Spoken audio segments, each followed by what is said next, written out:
ഏഷ്യാകപ്പിൽ പാകിസ്ഥാനെ തകർത്ത് ഭാരതം കിരീടമുയർത്തിയതിന്റെ ആഹ്ലാദത്തിൽ ക്രിക്കറ്റ് ആരാധകരും. അതേസമയം ഏഷ്യാകപ്പിൽ 3 തവണ ഭാരതത്തോട് തകർന്നടിഞ്ഞതിൽ നിരാശരായാണ് പാക് ആരാധകർ സ്റ്റേഡിയത്തിൽ നിന്ന് മടങ്ങിയത്.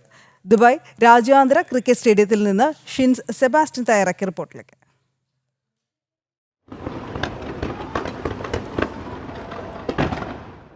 ഏഷ്യയുടെ ക്രിക്കറ്റ് രാജാക്കന്മാരായിരിക്കുന്നു ഭാരതം. പാകിസ്ഥാനെ തകർത്ത് ഭാരതം ഏഷ്യാകപ്പ് ഉയർത്തിയതിന്റെ സന്തോഷത്തിലായിരുന്നു ഇവിടെ എത്തിയ ഓരോ cricket പ്രേമികളും. Bharat Mata key Bharat Mata key Bharat Mata key. ഭയങ്കര അടിപൊളി ഫീലാണ്. Super match. ശരിക്കും സഞ്ജു സാംസൺ അടിപൊളിയായിട്ട് പ്ലേ ചെയ്തു എന്നുള്ളതാണ്. സഞ്ജു സാംസൺ, തിലക് വർമ്മ അടിപൊളി. I feel really proud of India and it was a beautiful experience. Let's go India! Chance ഇല്ല പാകിസ്ഥാനിന്, നമ്മുടെ അടുത്ത് പോലും വരാൻ പറ്റില്ല. അടിപൊളി ഇന്ത്യ.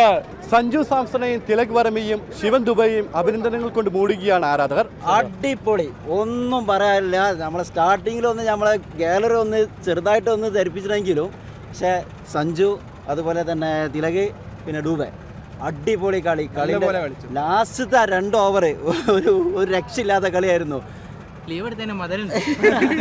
ഇന്ത്യൻ്റെ കളി എന്ന് പറഞ്ഞു കഴിഞ്ഞാൽ ഇടയ്ക്ക് വിറപ്പിച്ചെങ്കിലും ഇന്ത്യ നല്ല ഒരു വിജയം കണ്ടു. പിന്നെ നമ്മളെ സ്വന്തം സഞ്ജുവിനെ കാണാൻ വന്നു. അത് പിന്നെ എന്തായാലും മുതലാക്കിയിട്ട് തന്നെ ഇന്ത്യനെ വിജയിപ്പിച്ചു സഞ്ജു. അതുകൊണ്ട് നമ്മുടെ രാജ്യത്തിന്റെ 1000 അഭിനന്ദനം. പാകിസ്ഥാൻ ഒരുപാടൊന്ന് നയിച്ചു ഒരു കപ്പ് കിട്ടാനും വേണ്ടി, പക്ഷേ ഇന്ത്യ അത് കൊടുക്കൂല. അത് ഇന്ത്യക്കുള്ളതാണ്. പ്രത്യേകിച്ച് നമ്മുടെ 3 വിക്കറ്റ് പോയെങ്കിലും അതിനുശേഷം വന്ന തിലക് വർമ്മയും സഞ്ജു സാംസണും നല്ല ഒരു കൂട്ടുകെട്ട് പടുത്തുയർത്തി. അതിനുശേഷം വന്ന ശിവൻ ദുബൈയും തിലക് വർമ്മയും നല്ല രീതിയിലുള്ള ഒരു കൂട്ടുകെട്ട് പടുത്തുയർക്കുകയും ഈ ടൂർണമെൻറ്റ് ഉടനീളം ഇന്ത്യ കാഴ്ചവെച്ചുകൊണ്ടിരുന്ന വിജയത്തിൻ്റെ തുടർച്ചയായി ഈ മത്സരവും വളരെ ഗംഭീരമായ വിജയം ഭാരതത്തിന് നേടുവാൻ സാധിച്ചു. തുടർച്ചയായി 3ാം കളിയിലും ഭാരതത്തോട് തോറ്റതോടെ നിരാശയോടെയാണ് പാകിസ്ഥാൻ ആരാധകർ സ്റ്റേഡിയം വിട്ടത്. I guess it was India's day again, third time in a row, so they won and congratulations to India. And I guess we need to learn from this match and this whole series and work on it, so probably next time we can actually play better. But I mean they tried playing obviously, but you know it's a game in the end of the day. Yeah, disappointed feeling है, लेकिन बहुत अच्छा खेला लड़कों ने. आखिरी over तक match किया है, ठीक है. 3 बॉलों का डिफरेंस था. ഇടയ്ക്ക് കളിച്ച ക്രിക്കറ്റ് ആരാധകരെ കുറച്ച് ടെൻഷൻ അടുപ്പിച്ചു. തോന്നിയിരുന്നു, ഫസ്റ്റ് വിക്കറ്റ് പോയപ്പോ തോന്നി കുറച്ചൊരു ഇത്തിരി പേടിയായി. 3 വിക്കറ്റ് ബട്ട് സ്ട്രോങ് ബാറ്റ്സ്മാൻ വരാൻ ലൈനിൽ ഉണ്ടായിരുന്നല്ലോ, അപ്പോൾ വി വെരി ഷുവർ ദാറ്റ് നമ്മൾ അങ്ങനെ തോൽക്കില്ലാതെ.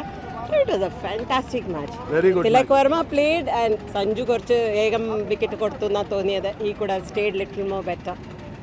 ഈ വർഷം ഭാരതം ചാമ്പ്യൻസ് ട്രോഫി ഉയർത്തിയ ദുബായ് രാജ്യാന്തര ക്രിക്കറ്റ് സ്റ്റേഡിയത്തിൽ വെച്ച് തന്നെ ഏഷ്യാകപ്പിലും കിരീടധാരണം നടത്തിയിരിക്കുകയാണ്. ഭാരതത്തെ തോൽപ്പിക്കാൻ പാകിസ്ഥാൻ ഇനി വർഷങ്ങളെടുക്കും. ദുബായ് രാജ്യാന്തര ക്രിക്കറ്റ് സ്റ്റേഡിയത്തിൽ നിന്ന് രഞ്ജിത്ത് പലാശ്ശേരിക്കൊപ്പം ഷിൻ സെബാസ്റ്റ്യൻ, ജനം.